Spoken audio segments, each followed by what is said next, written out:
What's going on, guys? Bart here with Tully Television. And today we're going to be getting into a comic book review. The initial reason why this channel started in the first place may have evolved into reviewing shows, movies, little things here and there. We initially started with comic books, and that's always going to try to be a constant on this channel. And today we're going to be talking about this particular book here, Fables, Legends in Exile. Um, just a quick uh, premise of what this particular book is. This was the first volume, first miniseries out of a few that was made. It's a Vertigo series, and basically what it does is it tells stories about fables and like Snow White, Little Red Riding Hood, Pinocchio, but in a modern way and totally unique takes on these characters. And I find this to be pretty interesting. I've always wanted to get on board with this particular title. It seems like there's six different volumes. There may be more from the time, because here it kind of gives you a little, and it goes to volume six.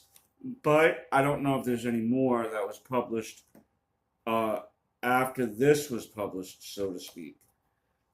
But let me run through the the people who put this together real quick.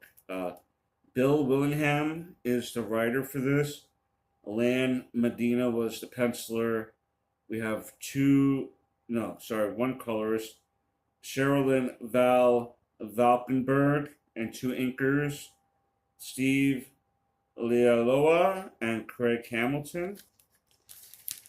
Now, basically, this is going to be a whodunit murder mystery type of story. I'm going to run through some of the characters that were the main characters of this story. We have Snow White, who is the mayor of this particular uh, band of fable characters. We have the big bad wolf, who can transform from human form to wolf form in this series, and his name is Big B Wolf. He's the sheriff. Jack from Jack and the Beanstalk. Rose Red is who I'm assuming is Little Red Riding Hood. Blackbeard, Prince Charming, who happens to be a real fucking asshole in this series. King Cole is basically the shadow ruler of the Fable characters. Snow White is basically the one that makes the day-to-day decisions, but King Cole is basically like, if you want something done, it's going to get done. And like I said, this is a murder mystery series. Now, what had happened was there was this outside force that once they took out their own kingdom for treating them horribly, they went out and started taking out other kingdoms. And so all the Fable characters had to exile themselves into the regular world. We're called Mundies, normal people. And there's like a place upstate New York that, for those beings that cannot blend in, say like Snow White or King Cole or Little Red Riding Hood, or even Bigby, the big bad wolf, he can stay in human form. For example, there's a character in this that is one of the pigs from the Three Little Pigs and the Big Bad Wolf. And they're pigs, and they can talk, they're sentient, they're conscious about stuff around them. But because they are basically looking like a farm animal, they're never going to have a fulfilling life in the regular world. So they send people like this to that place, to that extra exile, if you will. And once in a while, this pig will randomly show up at Bixby's house and want to be housed and fed and everything. And you see him throughout the series here and there. Um, Bigby kind of let him go because of their history that he has with him and his two other brothers and all of that stuff. the three little pigs and the huff and a puff and a blow your house down. Are you kind of getting now where they're what they're doing with this? Um, Another funny little scene out of this series for me, outside of the main story being told, is that there's this Remembrance Ball that they choose the day that they all kind of came together as a unit, as one, to protect each other and get out of the way of this particular evil outside force that did this to them. And there's a Pinocchio, still in boy form, and he's bitching to Snow White about how the blue fairy, once he sees the blue fairy, it's on because he felt misinterpreted his wish and is permanently a boy. Even after he said centuries, I'm still a little boy. And he says, God damn it, I want my balls to drop. I'm getting tired of not getting laid after centuries, right? It can be maddening, right? And I think about Kirsten Dunst's character in Interview with a Vampire, where she's a vampire herself and has to forever stay in the body of a child, even though she's lived for, say, 2, 3, 400 years. You can't even go out to a bar, you know what I mean, or go hang out or find someone to, have a little romance with or anything because of the physical appearance, right? And these are some of the issues that I touched upon that without realizing after the stories when we read these, that if we put ourselves in that perspective, what would we feel about that? You know what I mean?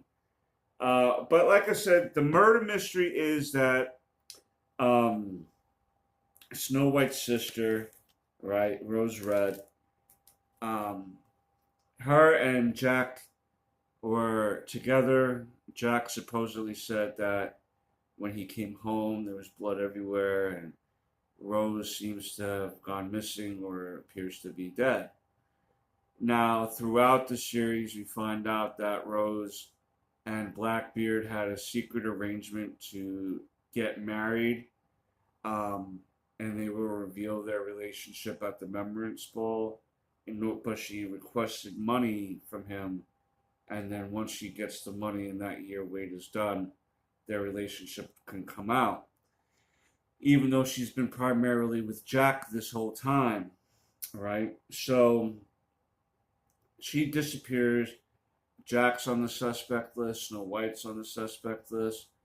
Blackbeard's on the suspect list, all according to Bigsby. And throughout the series, he puts everything together with a couple of things, and it's not until Snow White says something in passing in the fourth issue, because it's a 5-issue run, that makes him finally be like, oh, okay, and resolve the last clue. And it comes to find out that Rose Red is not dead. She faked her death with Jack in order to get out of the arrangement she had with Blackbeard, while still keeping the money. And it was Jack who kind of came up with the plan because he was trying to run a .com. Jack from Jack and the Beanstalk was trying to run a .com, went belly up and needed the money. So they thought that if they did this and faked the death, that they can get out of the marriage, keep the money, but they didn't really think too far ahead, I guess. And Bigby winded up through various clues from the first issue to the last, determine what the whole story was. Prince Charming, I mentioned, is an asshole. During the Remembrance Ball, he sold his title and all these other things, his properties, and Jack wound up winning that. And but what Prince Charming seems to have a natural aura, a charisma that attracts people to a woman to him. We even see in his first appearance in the series where, there's this waitress that's just falls head over heels for him and all this other stuff. He was married to Snow White, obviously. They have a connection. And King Cole, Um, seems to be one of just a standard like king, so to speak. He's neither really came off neither evil or good in this series. He just was someone that doesn't want any waves being made to make his life uncomfortable. Also, in this series, we find out that the reason why Snow White and Prince Charming aren't together is that he slept with her sister. And I want to just come across a couple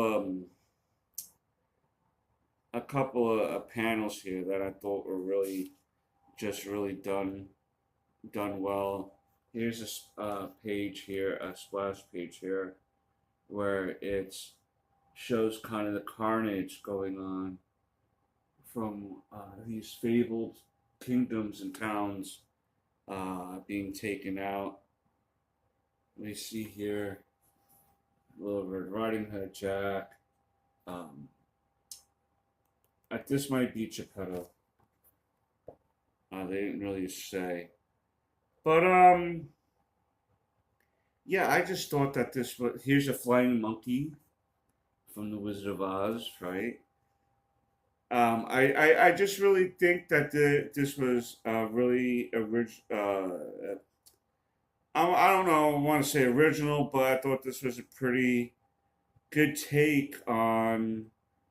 Um, this was the initial murder scene, quote unquote, and I just really liked the take on this. I liked the art. I liked the story that they put together, and the views, the different twists and views that they put on these characters. I think that in the future, I will definitely cover more of this series of Fables.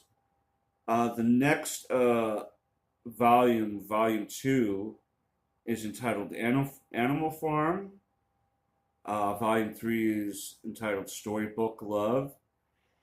Volume four is March of the Wooden Soldiers. That sounds pretty fun because that's one of my favorite movies as a child.